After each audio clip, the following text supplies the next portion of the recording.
माझी आई काही दिवस माऊलींच्या पालखीबरोबर शेळके पंचमंडळी दिंडी नंबर 4 आमच्या नारायणपेठेत निवडून विठ्ठल मंदिर जिथं तुकोबाची पालखी उतरते आता आता आल्यानंतर, आणि माऊलींची पालखी विठोबा चौकात, दोन्ही आमच्या घरापासून फार जवळ. माझी आई जायची ते शेळके पंचमंडळी. वडील माझे हरिपाठ म्हणायचे, आंघोळ झाला की सकाळी हरिपाठ. आणि मी जिथं राहत होतो तिथे 2 चौक निवडून विठ्ठल मंदिराचा चौक, आणि तिथं मग इतक्या नामवंत कीर्तनकारांची मी कीर्तनं ऐकली.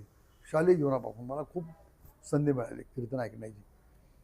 आणि वारकरी संप्रदायामध्ये श्रवण भक्तीला फार महत्त्व आहे. मनन, पाठन, चिंतन, वाचन वगैरे गाणं हे नाही, पण श्रवण भक्ती निदान आपल्याला आता असं की असे वारकरींना वाचता येत नाही बिचारांना, पण शेकडो म्हणजे वर्षानुवर्ष श्रवण करून पाठांतर झालेले वारकरी मी बघितलेले आहेत. गाथा पाठ आहेत, ज्ञानेश्वरी पाठ आहे, नामदेवांचे अभंग पाठ आहेत, गवळणी पाठ आहेत, कबीराचे दोहे पाठ आहेत. कारण कबीराचे दोहे वारकरी संप्रदायाच्या भजनामध्ये गाण्याची परंपरा आहे पूर्वीपासून. तर अशी ती परंपरा आहे. आणि सरळ धोपट चाली ज्याला म्हणतात वारकरी संप्रदायाच्या, सरळ धोपट चाली म्हणजे पारंपरिक. त्याला काय कुठं खेड्यापाड्यातल्या माणसांना काय शास्त्रीय संगीत किंवा वगैरे अशी बैठक नाही, पण त्या धोपट आणि पारंपरिक चालीमध्ये सुद्धा एक शास्त्र आहे स्वरांचं, आणि ते कळत न कळत शेकडो वर्ष लोकांनी आत्मसात केले. आता पुढं पुढं त्यामध्ये शास्त्रीय संगीताची ही झाली, प्रवेश झाला, सुगम संगीत आलं, उत्तम संत वाणीचे कार्यक्रम, अभंग गायन.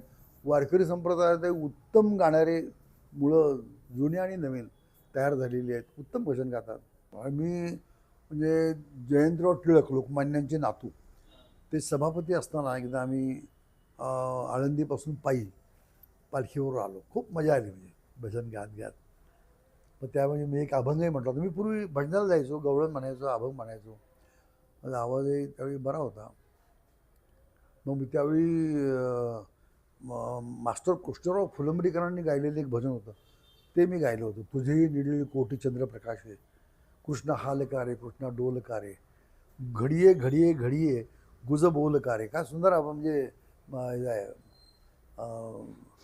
फार सुंदर आपण तो मास्टर कृष्णरावांनी गायलेला आहे. असं ते एक कसं माणसं कधी आयुष्यात न गाणारी माणसंही तिथे एकरूप गातात, एका सुरात गातात. बघा गंमत आहे. इथं कसं असतं, सारेगममध्ये तुम्हाला शास्त्रीय संगीत शिकावं लागतं. म्हणजे काळी 2 म्हणजे काय, काळी 4 म्हणजे काय, पांढरी 2 असे स्वरांच्या पट्ट्या आहेत त्या तुम्हाला शिकवाव्या लागतात. तिथं कुणीही काही शिकवत नाही, कारण काही संबंधच नाही. पण तरी देखील ताल, सूर आणि लय याचं भान ह्या सगळ्या अशिक्षित माणसांना, शिक्षित माणसांना, अर्धशिक्षित माणसांना सर्वांना सारखंच आहे. आणि जसं बाबा महाराजांनी ते किंवा अशा अनेक नामवंत कीर्तनकारांनी कीर्तन साध्या साध्या सोप्या चालीतून लोकांच्यापर्यंत पोचवलं, त्याचं निरूपण पोचवलं, त्याचा अर्थ पोचवला, त्यातलं जगण्यातलं शास्त्र हे पोचवलं, आणि तुमची जीवनशैली कशी असावी हे शिकवलं. राग, लोक, मदमोहर, मत्स्य, षड्रिपूवर म्हणजे विजय कसा मिळवावा, म्हणजे श्रुती टाळ घोष लावून मृदंग सेवू ब्रह्मरस आवडीने, असं तुकोबाचा अभंग आहे. त्यात काय ते म्हणतात, श्रुती टाळ घोष. श्रुती म्हणजे लहान टाळ, टाळ मोठा टाळ, त्याला मंजिरी म्हणतात. श्रुती एक वाद्य आहे. श्रुती टाळ घोष लावणी मृदंग. लावणी मृदंग म्हणजे काय, कणिक मिळतात गव्हाची, आणि त्या धुमपुडीवर तो मृदुंग, त्याला मृदुंग लावणं म्हणतात. आणि तो असा धुमपुडीवर तो गव्हाचं हे लावलं कणिक, आणि मग असा केला की त्याचा नादब्रह्म तयार होतो. मग धुमपूड आणि शाईपूड त्या मृदंगांचे प्रकार आहेत. काही ठिकाणी धुमपूड मोठी आहे, शाईपूड लहान आहे. काही ठिकाणी धुमपूड, शाईपूड यामध्ये थोडंसं अंतर आहे. असं एक वेगवेगळी पद्धती आहेत. पण विणा मात्र दिंडी प्रमुखाच्या विणेकरांच्या गळ्यामध्ये कायम असतो, आणि आदरणीय मान्यवर अशा त्या दिंडीतल्या प्रमुखांना तो विणेकराचा सन्मान मिळतो. त्याला विणा आहेत. विण्याचा पण एक स्वर आहेत. तो स्वर सुरू झाला की त्या स्वरामध्ये सर्व गात असतात. आणि शिस्तबद्ध, फार शिस्तबद्ध, म्हणजे शिस्तीच्या बाबतीत कधी तक्रार नाही. पाणी कमी आहे का, पाणी अडचण आहे, काही नाही. आता ही माध्यम आली म्हणून आपल्याला वाचायला मिळतं. ज्यावेळी काही नव्हतं त्यांची कसली तक्रार. आता लोकांनी हळूहळू सोय केली. आणि विशेषतः मला हे सांगितलं पाहिजे की माननीय शरद पवार जेव्हा मुख्यमंत्री होते काँग्रेस असताना, त्यावेळी त्यांनी तीर्थक्षेत्र विकास योजना सुरू केली. त्या प्रत्येक बैठकीला मी हजर आहे त्यावेळी. मी पदाधिकारी होतो, आमदारही होतो अगोदरच्या पहिल्या काळामध्ये. आणि विशेषतः पुण्याला ज्या बैठकी झाल्या, आळंदीला झाल्या, देहूला झाल्या, पंढरपूरला झाल्या यात्रेच्या वेळी, त्या सगळ्या त्यावेळच्या संपूर्ण प्रमुख मी उपस्थित आहे. म्हणजे त्या उपस्थित असल्यामुळे मी जास्त हक्काने बोलतो, म्हणजे त्या ऑथेंटिक आहे. म्हणजे एक काळ तर असा होता की श्रीनिवास पाटील पुण्याचे कलेक्टर, बोंगेरवाड डिव्हिजनल कमिशनर आणि शरद पवार त्यावेळी मंत्री, मुख्यमंत्री. नंतर मग मग पुढे ही परंपरा विलासराव देशमुख मुख्यमंत्री इथपर्यंत, आणि पुढे आजही चालू आहे. पण त्याची मुहूर्तमेढ त्यांनी रोवली. मग पहिल्यांदा त्यांनी 3 तीर्थक्षेत्र घेतली, देहू, आळंदी, पंढरपूर. नंतर 5 झाली. त्यामध्ये कोल्हापूर, म्हणजे अंबाबाई महालक्ष्मी, तुळजापूर. मग त्यांनी इतर सर्व तीर्थक्षेत्र विकसित केली. आणि मग तो पालखी मार्ग, त्या पालखी मार्गाच्या रस्त्याची अवस्था काय, किती रुंद आहे, पालख्यांना त्रास होतो का, आता वाहतूक वाढलेली आहे, याचा अभ्यास केला.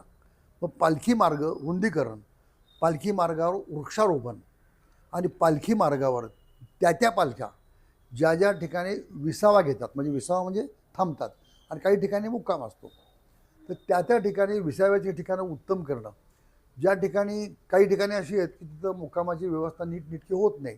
लोक करतात, शाळा कॉलेज वगैरे खूप लोक करतात, पण शासनाने काय करता येईल अशी आखणी, त्याला तीर्थक्षेत्र विकास योजना हे नाव होतं, आणि आजही तेच आहे. पण त्या सुरुवातीच्या सगळ्या मिटिंगला मी हजर होतो. त्याच्यानंतर टप्प्याटप्प्याने पुढे जे मुख्यमंत्री आले, विलासराव देशमुखांनी सुद्धा यामध्ये खूप मोठं योगदान दिलं.